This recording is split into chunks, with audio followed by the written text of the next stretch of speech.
What is going on, jerk faces? It's your boy Andy here again on Nocturnal Transmissions, brought to you by the Circle of Jerks podcast.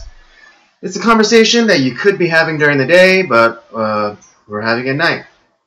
As always, with me, co-hosting this thing is the homeboy Robert. What's going on, Andy? Not a whole lot for me, but you know what? Let's get this conversation started. All right. Sounds like it's always a good way to get started. Yes. I know, I've been practicing. Well, Can you tell? Yeah. It's been an interesting week. Not a lot of things going according to plan. I know we were trying to get some filming done this past weekend. That kind of fell apart on us, kind of last second, which sucked. So I was really looking forward to it. We've been kind of teasing the audience about us doing more stuff with like the whole group, kind of the main podcast, which is what our plan was on Saturday. We had a guest lined up and kind of fell through at the last second. So unfortunately, you're stuck with, or fortunately or unfortunately, depending on your perspective, you're stuck with us again on Tuesdays and me on Thursday. Yeah. I mean, it wasn't anyone's fault. Just something, just like a small emergency came up, and couldn't be helped. So so hopefully, things go a little bit smoother this Saturday, so that we can get. I mean, because it's been a while since we got the rest of the guys together. I think it's been like at least 2 months since the last time we all got together for a regular podcast. Well, I know because the last one we did with Daryl, I don't even know if James was there. It was just. No, I don't think. No, he wasn't. It was just me, you, Dan, and Daryl.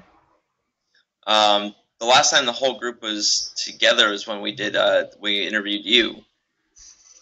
No, not even that was all of us, because Jason and Dan weren't there. That's right. It was. So we haven't had the whole group together for a little while. Yeah. So it's been a bit. It's been a while, but I think it'll be good to get everyone together, and we'll definitely I took in the time to upgrade some of the equipment. So nothing big. Or just spoiler for you guys. It's just the lights. I got new lights. So it'd be great, if we could get a couple more cameras, so we get different perspectives. Of course, I'm saying all this knowing that it'll be me who'll be in charge of editing all of that, and juggling all the different footage and trying to make it look nice and all that. Just saying it out loud, just kind of, it's kind of giving me a mild panic attack right now. Yeah. Other than that, I'm been kind of getting over this summer cold, and anyone who's had a summer cold that knows the last thing to go is the cough. Yep. So I've been kind of hacking here and there. I mean, it's gotten a lot better. It's gotten a lot better, but that dang cough that just holds on for it's like digging its fingernails into my lungs and just won't go, just won't be expelled, no matter. Every time I think about when I have one of those coughs too, is those damn Mucinex commercials with the little anthropomorphized phlegm. Yeah. That's exactly what it feels like. Yeah, that's voiced by T.J. Miller. Yeah, just annoying, won't go away. Yeah. Oh man. It's like every time I see my dad, just like, and I cough in front of him, it's like, oh, he's like, you're sick. You need to take your medicine. Why aren't you taking your medicine? And just like, he's like, you're not with me the whole time. So you don't like me coughing like this little. Like I've been coughing way more than what you know. So like me, like this, like little cough. I remember like I had dinner. And then like something got caught in my throat, and then it kind of it tickled my throat, so I coughed, and then my dad instantly got on me and was like, oh, it's like you're sick, like why? So you're taking your medicine? Why aren't you taking your medicine? And I was like being like that overprotective parent thing. Yeah, the yeah, my mom's like that too, where it's like, oh, and I was like, no, I'm okay. I don't need you to nag or protect me. I got this. I'm okay. I know my body. Right. Yeah. But I mean, it's also kind of because I'm in what is it? I'm in air conditioning settings like a lot, so it's kind of hard for it's kind of like it's like when you get your sock wet and you don't have a chance to change it, and you're just kind of like walking around with a wet sock. Oh yeah. It doesn't, and it kind of doesn't have that chance to like really dry. I hate that. Yeah, I think that's like what's going on with my lungs and like that cough. That's what that cough is like it's not it's that it's not giving your sock an opportunity to dry is essentially what's going on. Right. But yeah, I hate that feeling. I've had that cough too before, and it's no fun. Yeah. No fun at all. As long as it's gone by next month, because that's our birthday month.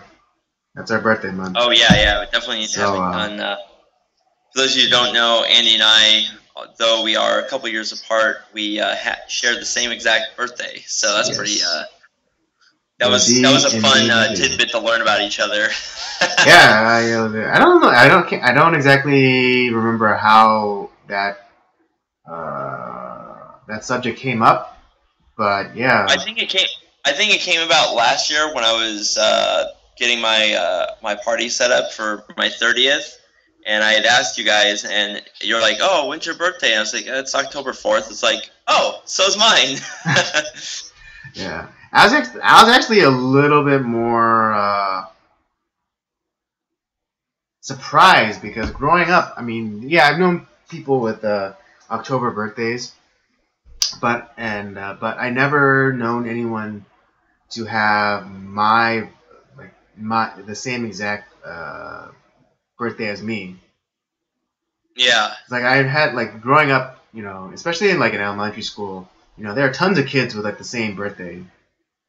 Right. But there wasn't, but no one, and even throughout my public school career, I never met anyone else with the exact same day, birthday as me. So when you said oh, my birthday's the 4th too, I was like, no way, that's amazing.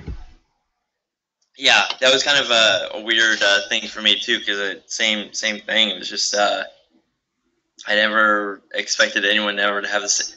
I imagine somewhere out there someone did, but as far as having a friend. I mean, I looked it up, and there's some famous people with our birthday. I mean, I think the most notable one. I mean, I don't want to say the most notable, but maybe the most interesting is Charlton Heston. Oh yeah. That's I remember us talking about that too. Where Charlton Heston shares our birthday.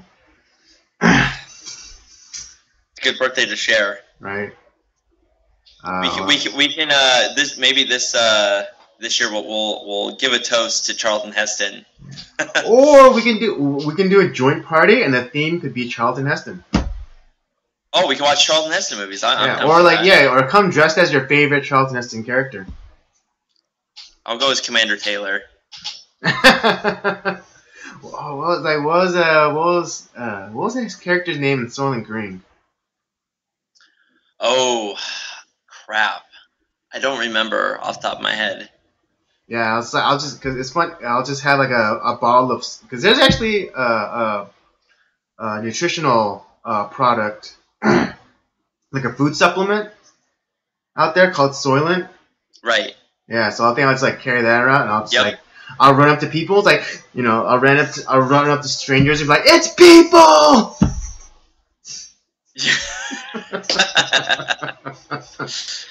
Oh man. Quickly, we got some comments here. Oh, awesome. It's from Dan. And it reads, Hi, I'm Troy McClure. You may remember me from such anthropomorphized phlegm commercials as... And then... It doesn't go into... Dan, if you're going to do the bit, commit and, like, make up some fake titles. Come on. Really. If you're going to commit to the bit, then commit to the bit. And, come up with some, some funny, commercial titles or something. But, oh, man. Alright. Also from Dan, read the comment to Robert, Andy. He'll love it.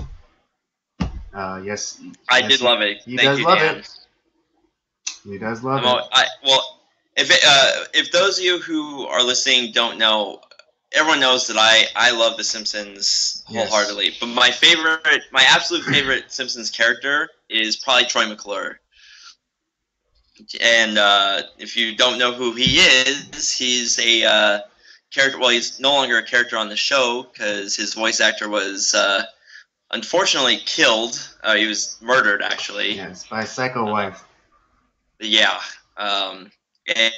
But Troy McClure is a washed-up movie star who is constantly on like infomercials and all sorts of different things, and he's always talking about like, hey, you might remember me from like these these films, kind of right. Yeah, he's always plugging himself. Yeah, he's trying to recapture that glory that he used to have back in like the 70s when he was a big star. Yeah, it's like I think I'm pretty sure it happens to a lot of people. They're watching some late night, or I don't know about nowadays, but you're watching late night infomercials, and then there's this one, the presenter looks vaguely familiar, but you can't quite put your finger on it. And but Troy McClure is the type that'll give himself a shout out just to like jog the memory of the audience. So. Yeah, that's that to me. That's why he to me is like the best character. Yeah, I mean, he also voiced Lionel Hutz, who I also enjoyed. Yeah, he was great too. And then there was the one-off character Lyle Lanley for the monorail episode. Oh, that's right. He like dupes the entire town into spending some money that they had like the town had come into or something. Oh, it was a penalty tax that Mr. Burns had to pay for I guess he was polluting one of the rivers, and so he was forced to pay it. Right. And so the town had a surplus. Right. But that was a great episode too. Yeah. The what was I gonna say about? I would say like closely like my second favorite character in that show would probably be, I would say, like Sideshow Bob. I just think Kelsey Grammer does such a great job of portraying that character. Oh, absolutely. Did I watch it with you, or maybe not? But I watched this thing about like the downfall of the Simpsons. Yeah, you didn't watch it with me then. Okay. Well, yeah, they were just talking about some of the things that led to like kind of like the quality dropping for the Simpsons. And one of the reasons was they pandered a little too much to Hollywood, in the sense that instead of having stars come on, and voicing these kind of unique, maybe one-off characters. I mean, in the case of Kelsey Grammer, kind of like more of a recurring character. You know, they just like let them be themselves. You know, so like you had Britney Spears come on, but then she didn't play like a character; she just played herself.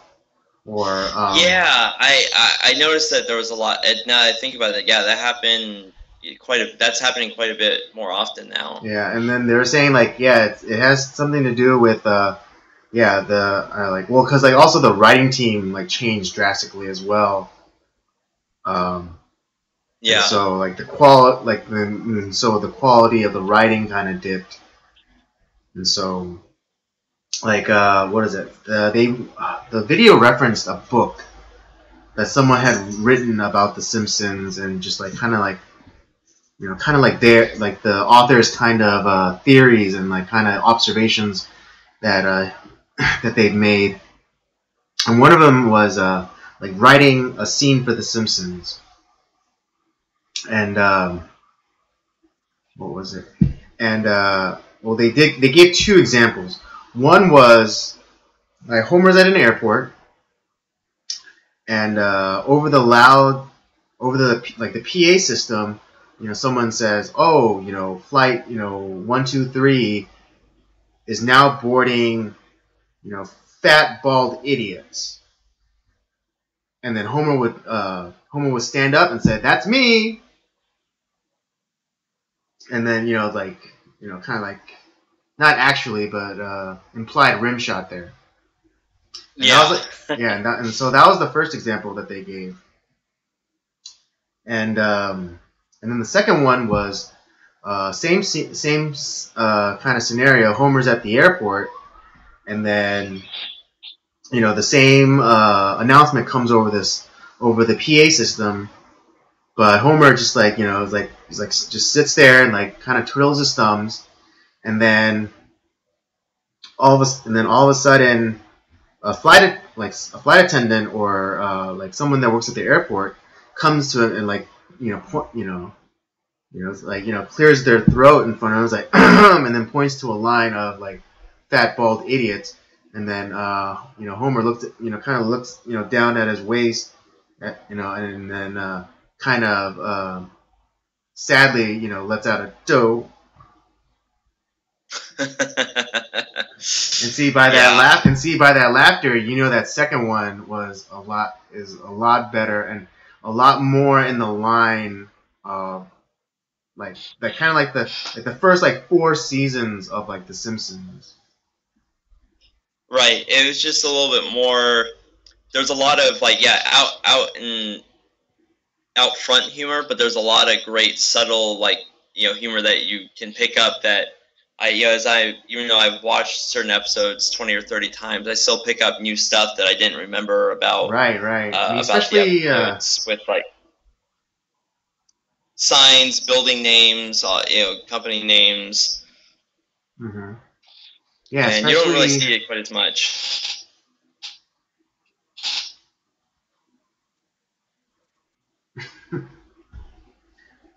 Just a quick.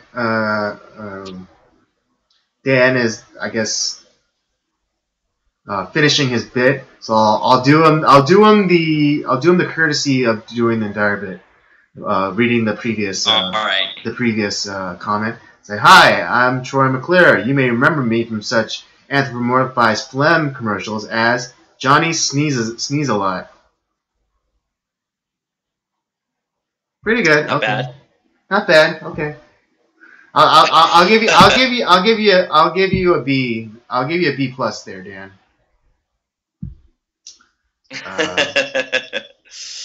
Just quickly, we've lost visual Robert. It's because he decided to get naked, isn't it? Yes. Rob may not understand, but yeah, I quick during my explanation, I transitioned to just a solo view of myself, and so. So your screen wasn't so your screen wasn't visible, but to the audience, but whatever. I have the producer control, so That's true. This is your show, so Yes. I'm just. I have the producer. I just have the producer controls, and sometimes when I mean I do it for you too, because like when you're going kind of long, I want to give you the benefit of like the floor, and like that's kind of me acquiesce, kind of not acquiesce, but giving the person the floor and giving like them the attention, and right. so on and so forth. So I'm nice like that, okay? Yeah. I'm nice like that.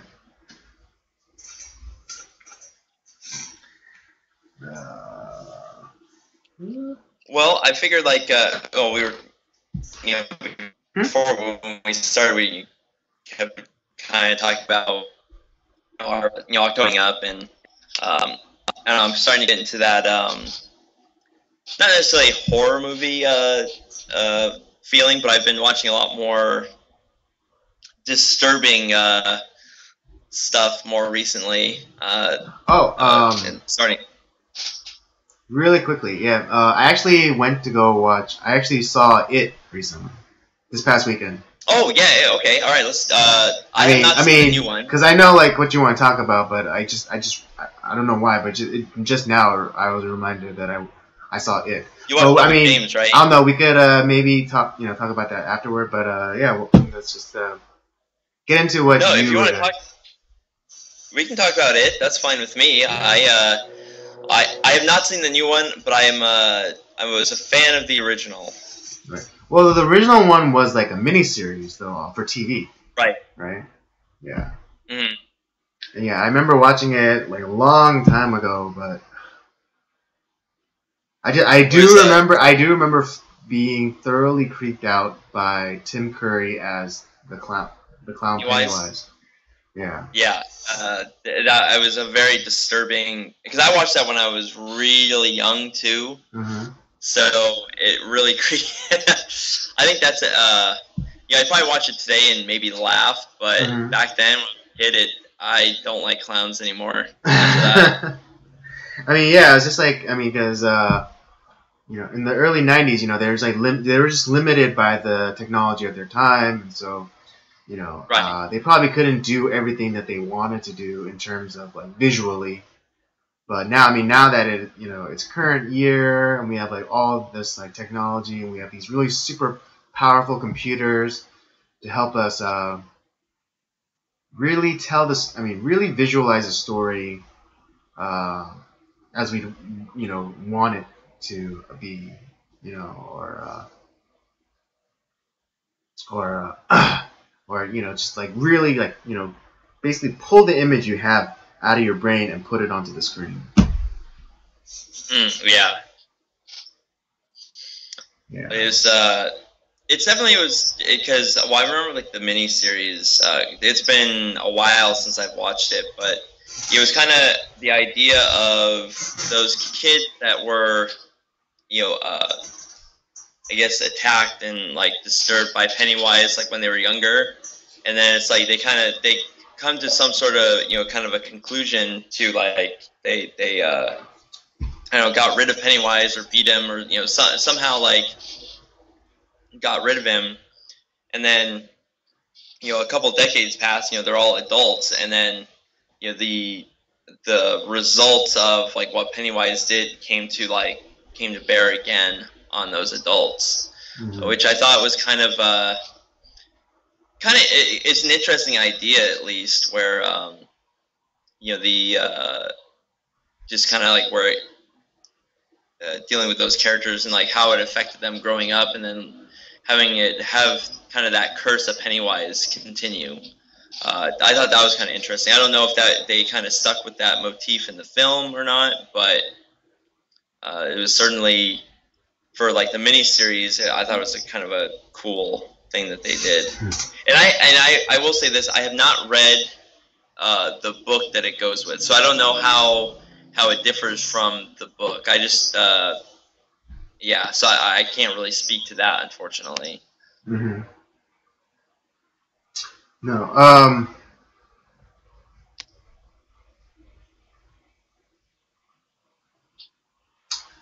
I guess it was more. It definitely, it definitely kind of delved a little bit uh, into the history of the attacks and like Pennywise, and they made. I can't remember if they did it in the miniseries, but for the movie they made it like uh, a cyclical thing, and like so every like almost every 30 years, Pennywise would come back and abduct children and things like that, and I mean they really played up the supernatural element of Pennywise in this, as like kind of like I don't know. They also it also felt like a throwback because they were like drawing from a lot of different a lot of different 80s sources. Yeah. Like 80s horror, like Freddy Krueger or what's another one? Like a little bit of like Jason, like Friday the 13th, yeah, Friday the Halloween. 13th, yeah, they're like a lot of 80s movies. Like I felt like they were kind of pulling inspiration from, and I think that also had to do with the success of what's that show? Stranger Things. Yeah, Stranger Things. Yeah, and well, I heard the interestingly enough, the main kid from Stranger Things is in the It movie. Okay, yeah, that's what I had heard, and yeah. So in I guess so. The new one is probably different than like what we got from the original, like the TV like miniseries. Then, right. I mean, should I give a spoiler? I don't know. It's kind of a spoiler, but not really, because it's coming. It's coming. But they set it up at the end to make it for for a franchise, or for like maybe like even a trilogy of movies. Because at the end of the movie, you know. They flash the title card, and then it says Chapter 1. Oh boy. Yeah, meaning so they're meaning that they want to continue and like kind of go, tell more stories or go deeper into maybe like the mythology of like Pennywise, because like because in the movies, there's like this kind of loner new kid who for some reason, because he doesn't have any friends, he decides to learn. And because he's like new to the town, he decides to learn, do some research and learn about like the town's history or whatever.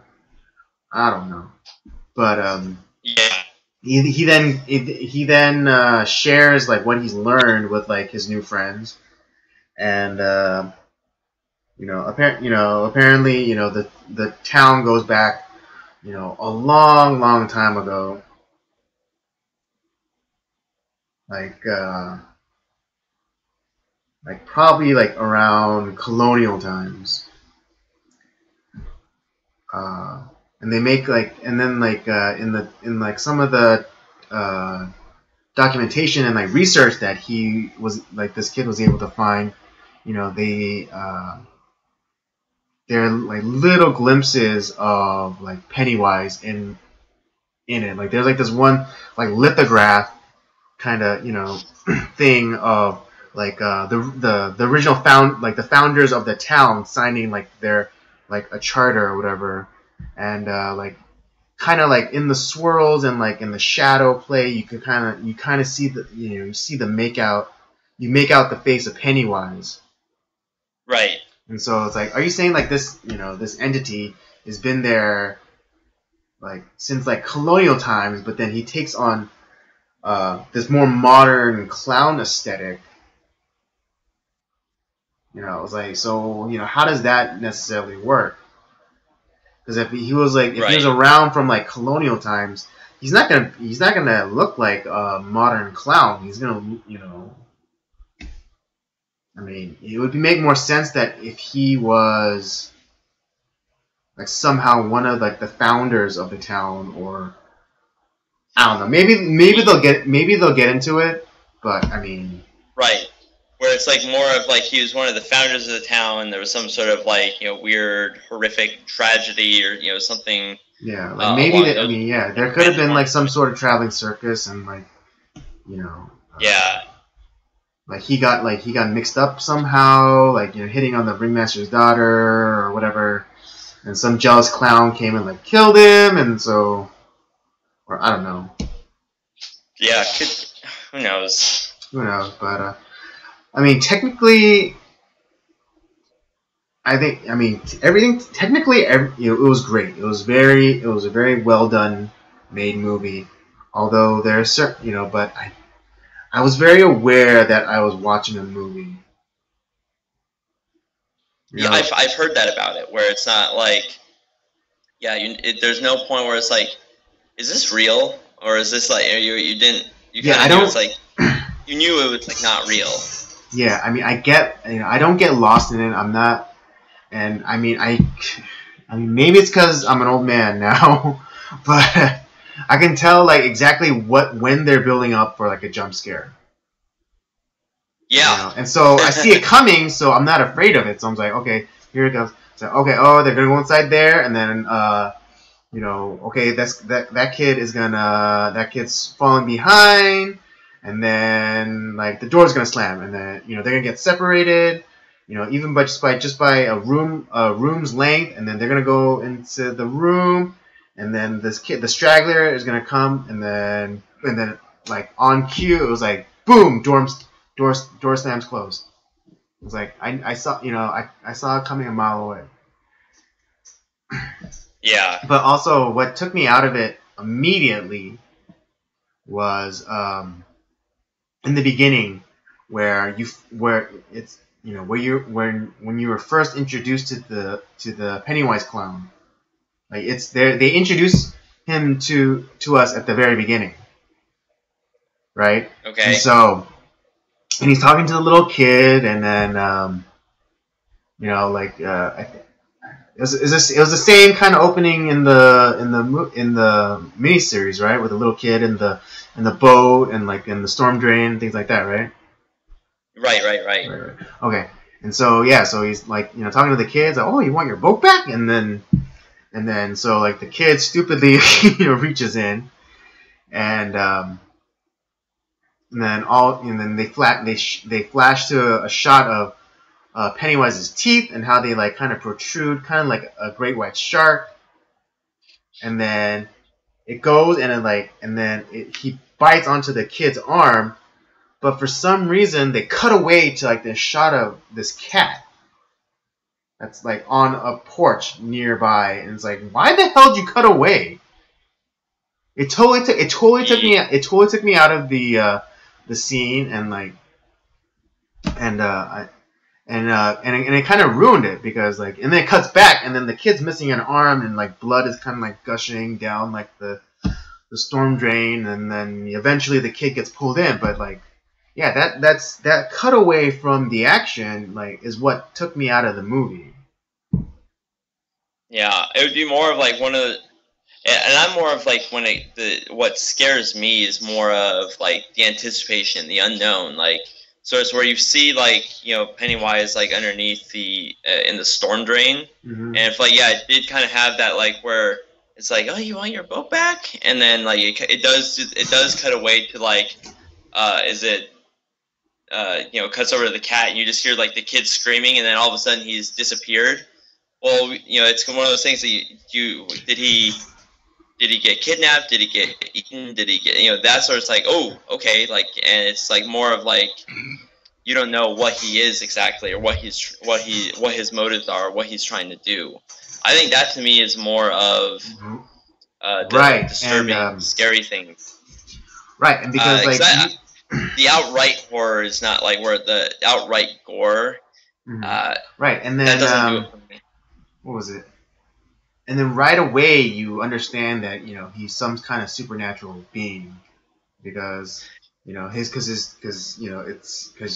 the filmmakers that tell you everything you need to know about Pennywise and in the first 15 minutes, and it's like he's like this creepy clown and he's supernatural. Yeah, and that's where it's like one of the.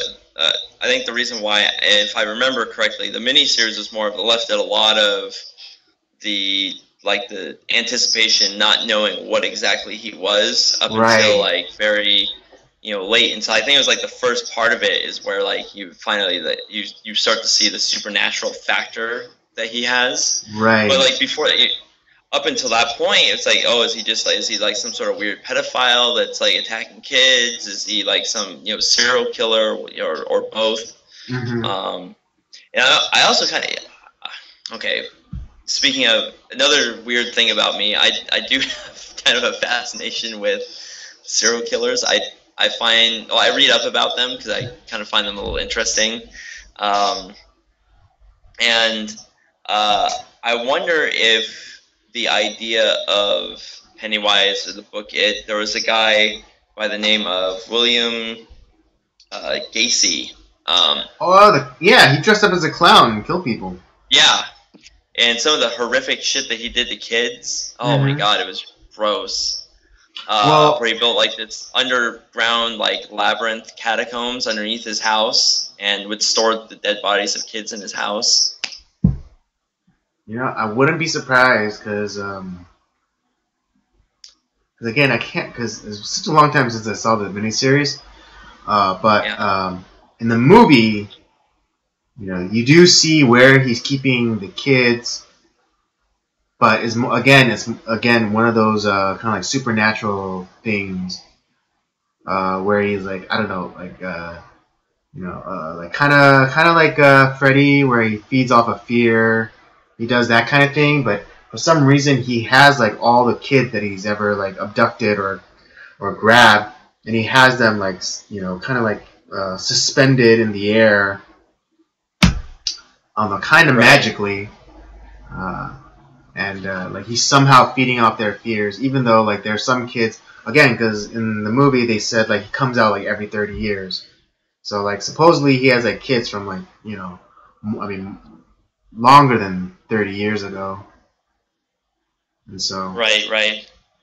But that's what I like more of not displaying that all right away. Let it be more of what the heck is this guy? Is he, is he just some creepy serial killer pedophile, or is it and later on reveal more that he is some sort of weird monster entity. Right. Right. I think the problem that Hollywood, that the movie industry is suffering from is that they want to set up movie franchises right away now, and so instead of telling a really good story in this one movie, and then maybe if reception is good, then they could do a sequel, and then or even after the first one, they can decide whether or not they want to go ahead with the franchise. But nowadays, movies, especially big summer tentpole kind of movies, they have to have franchisability, if that's even a word, or they have to work. They have to build in that franchise in the first movie, and I think sometimes that gets in the way of telling really good stories because they're so focused. Because they haven't even filmed the first one, but then they're already thinking about the second and the third one, or the right. They're looking fifth too many one, steps ahead. They should be on and on the right now.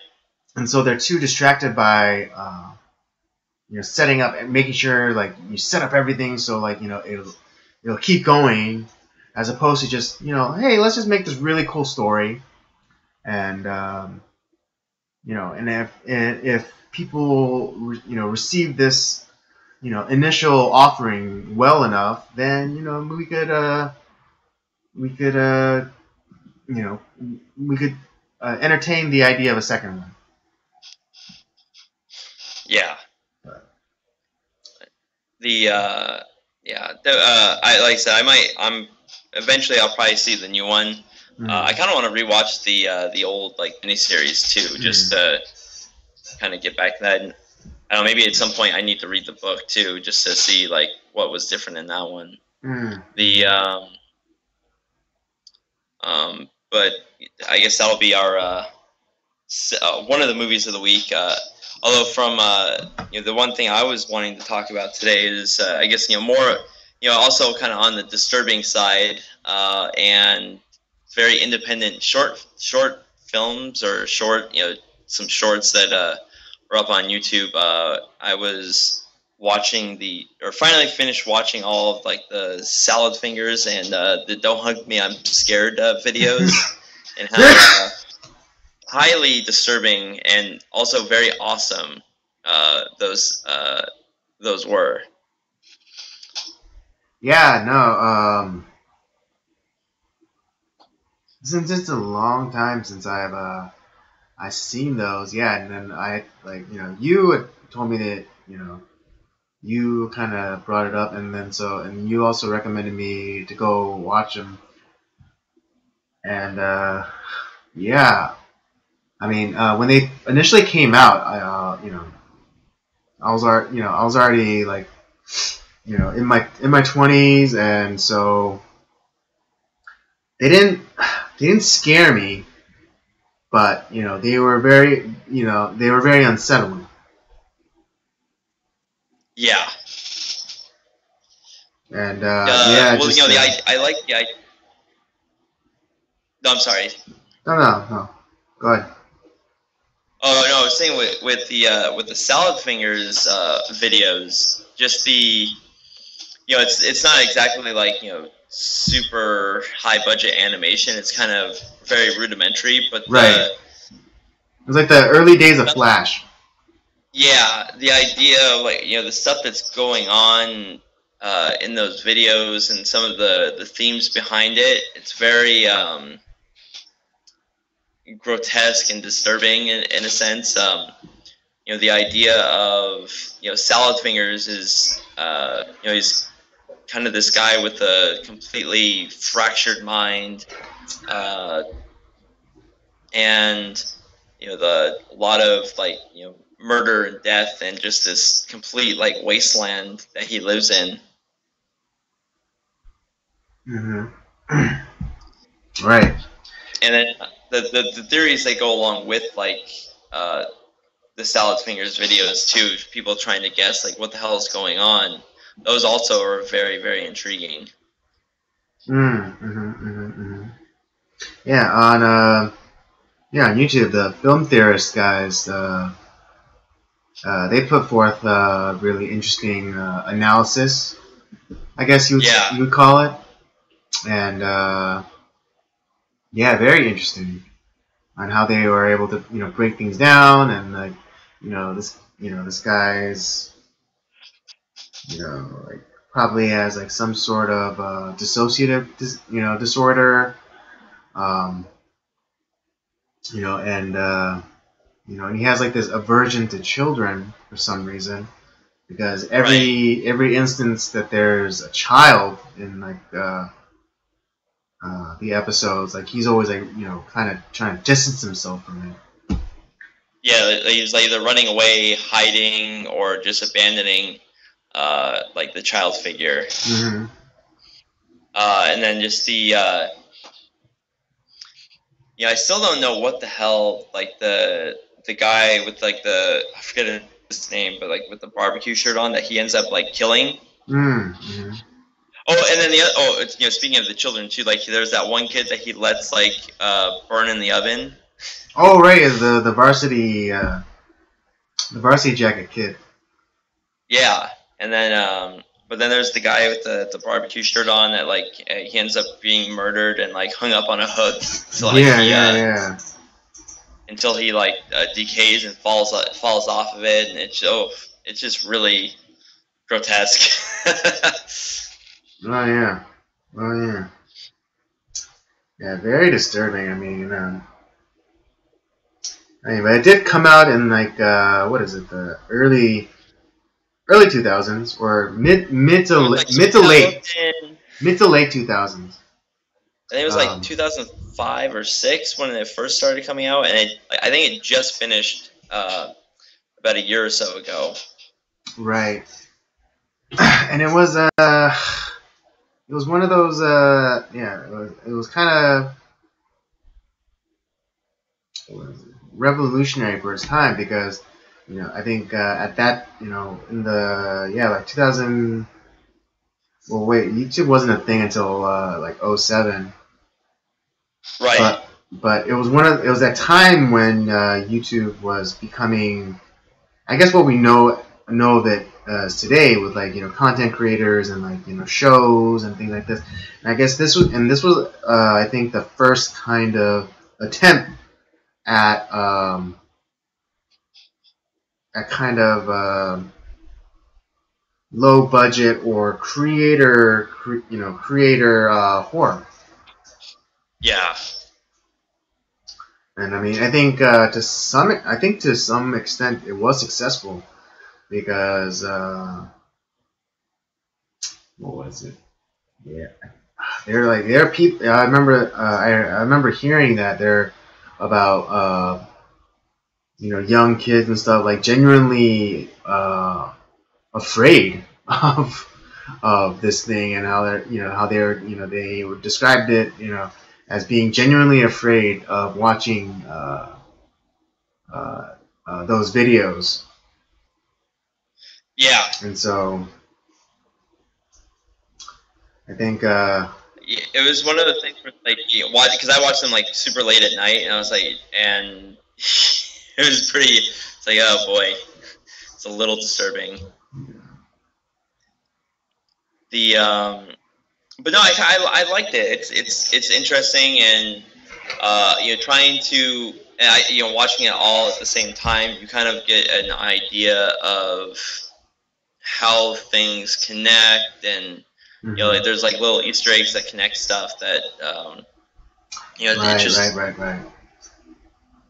And you can watch them, like, there's only 10, so you can watch them all like in I think it's like under an hour. Yeah, it's under. Yeah, there's I think, was it the guy? Was it the? I don't know, but whoever the videos, whoever's channel it's on, they compiled them all to one video or a playlist. I can't remember which. Mm-hmm. But yeah, it's like the time that it was definitely under an hour.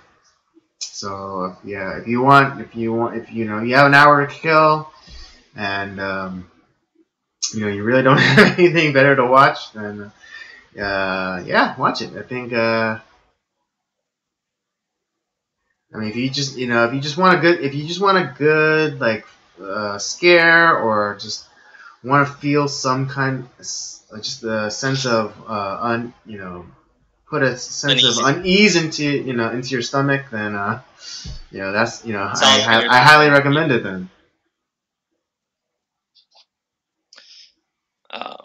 But yeah, and then the other one that I was watching is the "Don't Hug Me, I'm Scared" videos as well. And right. I remember Brandon a while ago telling me about them. I was like, oh man, you gotta watch it. It was like, and I don't know why I kept like putting it off for so long. Mm-hmm. And then I was like, well, you know what? I was watching some stuff, and I kind of came across it. It's like, you know what? Okay, I'm gonna sit down and watch them. I didn't realize how short they were. Yeah, what are they like? Like at the longest, I think they're 6 minutes? 8 minutes. 8 minutes. It was like 8 or 9 minutes. Yeah. That one is, man. It's also a little bit disturbing as well, and kind of the ideas going on in that, a lot of the symbolism and kind of behind the scenes, like the Easter eggs and stuff, are really very interesting as well. It's like a really disturbed version of Sesame Street is the best way I can put it. Right. Yeah. I mean, with like the puppets and everything, but yeah, it's just kind of again one of those things that's kind of leaves me with like this unsettled feeling after watching it. Yeah. But the the idea, I guess, some of the ideas behind it were like, corporations kind of that are investing in programming and stuff that kind of get in the way of what the creators are trying to accomplish and what they want, and how how your idea, if given into the wrong hands, it can become corrupted and ends up not being something that you expected it to be or what you were hoping it would to be. And your ideas can kind of go out of control, which and I think that happens not just like in the like in the content or TV or whatever industry that way, but it can happen in anything. With we were talking about a few weeks ago about your photography and how a lot of people abuse the the photographers or people who are artistic and creative, and they're almost making it sound like you're doing them a favor, or they're doing you a favor by like, oh, well, we really like your stuff, and if you just hand it over to us, we'll make sure to take care of you very well, which is a lot of times it's horseshit. Because I guess like the people who created that, they worked very hard to keep their project independent, despite a lot of people wanting to back them.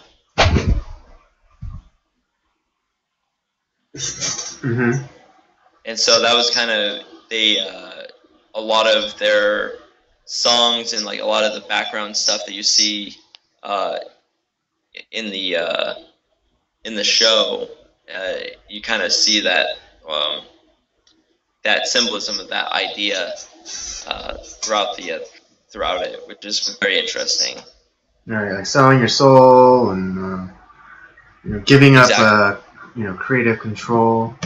I mean, I think that's one of the great things about YouTube and similar platforms is that you don't have to be beholden to anyone. You could just set up a camera, and just hit the record button and just talk into it and just share who you are, share your thoughts, and or you can do something a little bit more ambitious and create TV shows that some that get better numbers than some primetime shows that are on network TV. And at the end, you're not beholden to anyone, so you can create whatever content you please. But as soon as someone comes and approaches you, who they say they want to invest, or someone that comes to you and makes it sound like it's like, oh, you're doing all right, but you need me to get you over. To become a superstar. Yeah. And I think that's the danger for content creators and other such creative type people. Because I mean, we kind of joke about this all the time, but can't wait to be a sellout. Yeah, can't wait to be a sellout. Do get I'm trying my damnedest to try to get that Cactus Cooler money. Yeah, I would like that Cactus Cooler money. And so I mean, there's that kind of disdain or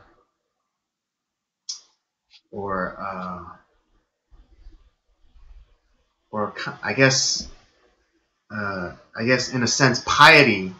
It's like, oh man, it's all about it's all about art. I'm not gonna let anyone control me. It's just like,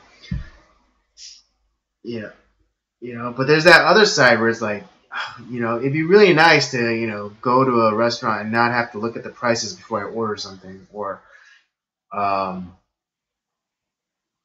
it'd be really nice to, have a Netflix account and an Amazon Prime account and um, and a gym membership, and all have those on auto pay, so I don't have to work, or have enough money to have those things on auto pay, and then never have to worry about paying those bills again. Right, exactly. Yeah, I know you're talking about. It's kind of hard to find that middle ground between, where you're still doing what you want and how you want to do it in a sense, Right. yet at the same time still making it something that is desirable and sellable for, in a sense, for sponsors, whatnot. Mm-hmm. Yeah. So this idea that if someone does a video for Audible or McDonald's or Cactus Cooler. Wink, wink. That they have somehow become tainted, or the product that they themselves created, but just had help, some financial help making that said product, is deemed like a sellout, or no longer in it just merely for the craft of it. I mean, it's kind of ridiculous because, like, I didn't get into photography just for the art of photography. I want to make a living off it too. And so if I have to take pictures of babies, or T-shirts, or whatever, as long as I'm being paid, I'm gonna do the work, and there's nothing Right. wrong with that. And so, yeah. So again, I cannot wait for the day. That we can get an intern, or we can start hiring people, because I don't want to edit anymore. Yeah. I don't want to edit anymore. I don't want to create graphics in After Effects anymore. I just want to tell, it's like, I want this, and then have some other person do it. Yeah, I hear you on that one. Because I'd much rather do stuff like this, where or at least I like to have it so, like, if I could free myself up to do like things like this, or like create other kind of content, other shows, or work on other shows, like the gaming channel, Up by Up Down, every Thursday dropping. Just letting you know. Oh, we are this Thursday. We are starting a new game. And we're gonna. That'll be the first full playthrough that we will be doing. So. Yes. Right. Every Thursday, 9 a.m. Pacific. That's when the videos drop. So, subscribe, ring, click on the little bell icon to get notifications for that. I work hard on them. I do the fun part. Andy does the annoying hard part. I do. Yeah. Robert gets to have the fun. I get to do the bitch work.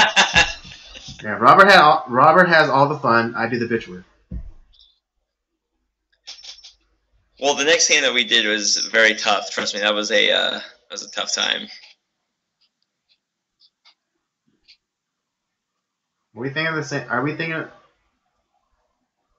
of the same one? I think so. Okay. This will be our fourth episode of Up by Yes. Up Down this week coming out, right? Yes. Okay, yeah, then. Yeah, that was a tough one. I mean, and like, cause you even admit that you never really played it growing up, right? Yeah, the game that we're doing, I had not played that before. So it was a new experience for me. I stumbled through it, and we finally figured stuff out and got through it. So. Just quickly, we got a comment. Gang of clowns at your combined birthday parties. Check. I was gonna hire the Insane Clown Posse for us. Oh man, are we gonna have juggalos? Ugh. Juggalos. Aren't they classified as a gang by the FBI? I don't. That whole like that band and their fans. Yeah, like the whole like subculture. It's so freaking weird. Because aren't they? They're like a hardcore like metal band that sings about being how tough it is to be clowns, or some weird ass. It's some weird. I mean, I'll be honest. I don't think I purposely ever listened to Insane Clown never Party. One. I've song. Someone described their music to me, and I was like, yeah, not even close to what I would ever listen to ever. I don't know. I thought I always was under the impression that it was like some kind of heavy metal with like a little bit of hip hop influence, or rap influence, I should say. But yeah, I heard like their fans are just like insane. Are like insane, but like kind of like degenerates and. I mean, not to judge. This is just what I hear. Yeah. So I mean, again, I'm not making a moral judgment. This is just what I hear. It's just what I heard.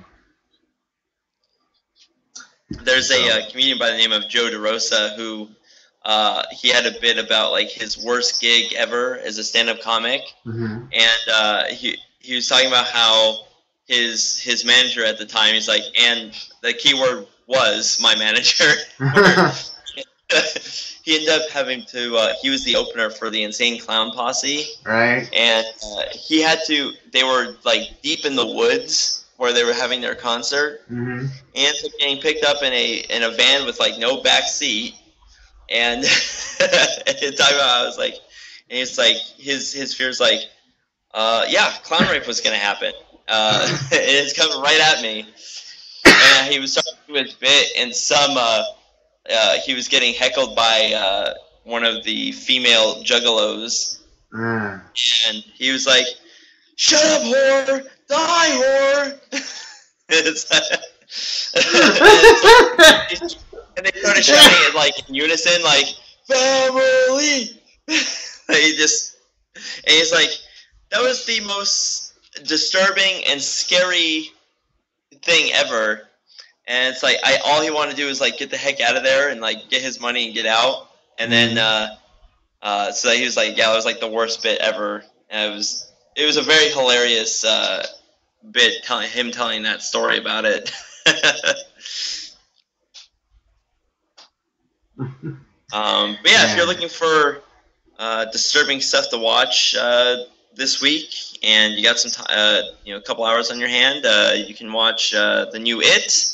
You can go and watch the old miniseries from the 90s. You can read the book, or you could go and check out some Salad Fingers and Don't Hug Me, I'm Scared, and have a great old time. Get ready for Halloween coming up in a little over a month. Yeah, I mean, I was recently at Home Depot, and they already have Halloween decorations. Damn. Yeah, they have them out, and I think what is it? Even before, like towards the end of August, I was at Costco, and they had like the kid costumes out for Halloween. I was like, dude, it's not even September yet. Yeah. Well, Halloween is of the American holidays. Mm-hmm. Halloween is just it is a huge moneymaker. People spend thousands and thousands of dollars on Halloween. It's I didn't realize how big of an industry Halloween really is. Mm-hmm. I think it's even bigger than like Christmas or Thanksgiving and any of those holidays. So, wow. I mean, what other holiday necessitates like pretty much pop-up shops to sell Halloween stuff, but then they still make like within like those short like 2 months they make like a year's worth of revenue. It's insane how well they do. So yeah, if you guys are getting in the Halloween mood, got some stuff that we talked about. You can check it out for yourself, see what you think, and we'll definitely for October we're gonna do a lot of old and maybe new kind of like horror kind of disturbing videos as our movies of the week. Should we also do? Oh, you know what we should do? We should do an Oktoberfest theme one. We could. Right? Just get like let's get Steins and just get hammered while we do this. That works for me. Maybe that would be the first one because it'll be our birthday or something like that. So we can. Oh yeah, and like and Oktoberfest is usually like the first 2 weeks or something in October. I think it runs through. I know. Is it the entire month? Yeah, they have like a whole like thing going on like throughout the month of so. Get some bratwurst and some good old ale. Lederhosen? Yeah, I'm not gonna go that far. Oh man. Any comments before we leave, Andy? Yeah, we do. Dan the Man just looked up the stat. Americans spent $4 billion on Halloween last year. Damn! Shit! 4 billion with a B. God dang, billion man, dollars. That's amazing. That is genuinely amazing. I knew it was a lot. I didn't realize it was that much. That's insane. Yeah, but that's So they're basically making. I mean, for retail industry, they're basically making their year in 2 months. That's crazy. Jesus. Candy companies, like their stocks probably rise quite a bit during that time too. Yeah. I would imagine. Yeah, like anything fall related, like pumpkins or cornucopias. Oh yeah, I know what you're thinking of, and I'm thinking of the same thing. I'm gonna put all my money in pumpkins. All right, I'm gonna hold on to them, and I think they'll make it just past January. Yep. Oh. Rick and Simpsons. Well, Andy, for whoever's watching, like, what are you should plug us and see where people can follow us, and we'll let everyone go on their way. All right, I guess we're done for the night. So, yes, thank you for joining us tonight. Remember that you can join us every Tuesday night at 8 o'clock right here on the Circle of Jerks podcast channel on YouTube. I know my VidMe people, this drops on Thursday for you guys, but if you want to catch it earlier, if you want to catch it live, come to our YouTube channel, link in the description. Don't forget to follow us on our social medias, the Twitter at podcastcoj, and Instagram at Circle of Jerks Podcast. Don't forget to also catch the main podcast. I don't know when that will. Hopefully we will be filming this Saturday, and we'll have that up as soon as possible. Not making any promises, but maybe Wednesday. I don't know. We'll see how I feel. That's all right. We'll see how I feel. Yeah. Okay, if I'm not too tired from the weekend, then I'll have it up by Wednesday. But no promises. All right, and with that, we will say goodnight to y'all. Until next time, later.